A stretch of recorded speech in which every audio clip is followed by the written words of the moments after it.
Well, the qualifying matches for the U.S. Open conclude today. Both the women and the men's tournaments are going to start on Monday. And for the first time ever, the men and women will play with the same type of tennis ball.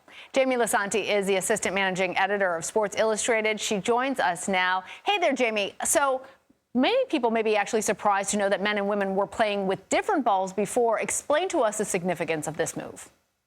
For sure. And yeah, it's true. When you watch the tennis match, you can't really tell which balls the players are using. But actually, Iga Swiatek was among the women who felt that their ball, which is actually a little bit lighter, did not really hold its strength as long as the one that was used by the men.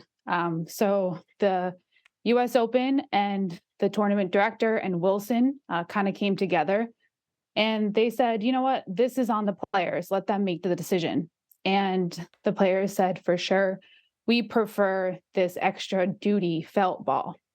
And so the extra duty felt ball is better for the hard courts. And so they'll be playing with that in New York. And so we may see some more power coming out of the women in particular then. Let's start talking about some particular players because Carlos Alcaraz is looking to try and defend his title. He is considered widely tennis's biggest phenom right now. What should we expect from him? Yeah, I mean, he's not only the defending champ, but the winner of the previous major. And, you know, he's coming off a really awesome 3-set thriller match against Novak Djokovic in Cincinnati. And that match is really setting up this really awesome showdown that we hopefully see. You've got Djokovic, who, of course, was the winner of the French Open and the Australian Open this year.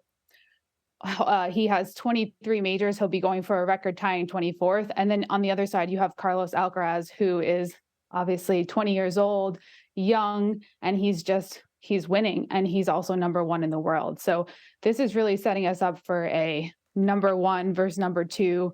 One of these men has won each of the last 5 majors.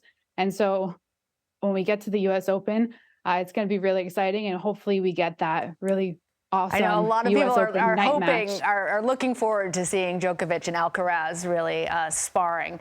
Let's talk about, on the women's side, Coco Gauff. She's having an incredible summer. Talking about young tennis players, she's only 19 years old. Talk to us about the path for her Grand Slam title. Are you seeing that in the cards for her?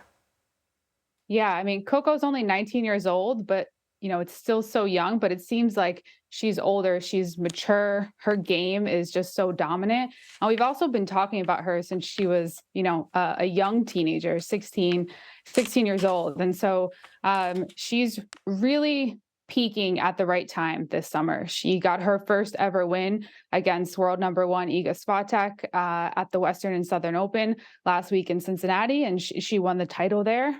And she's also been kind of tweaking her game and her, you know, what she's doing off the court. So she added Brad Gilbert to her coaching team, which seems to be helping. And she said she's kind of approaching things in building blocks.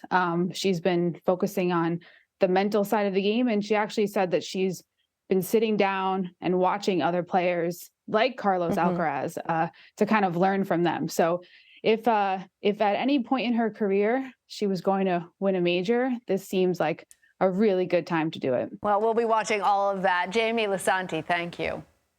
Thanks so much.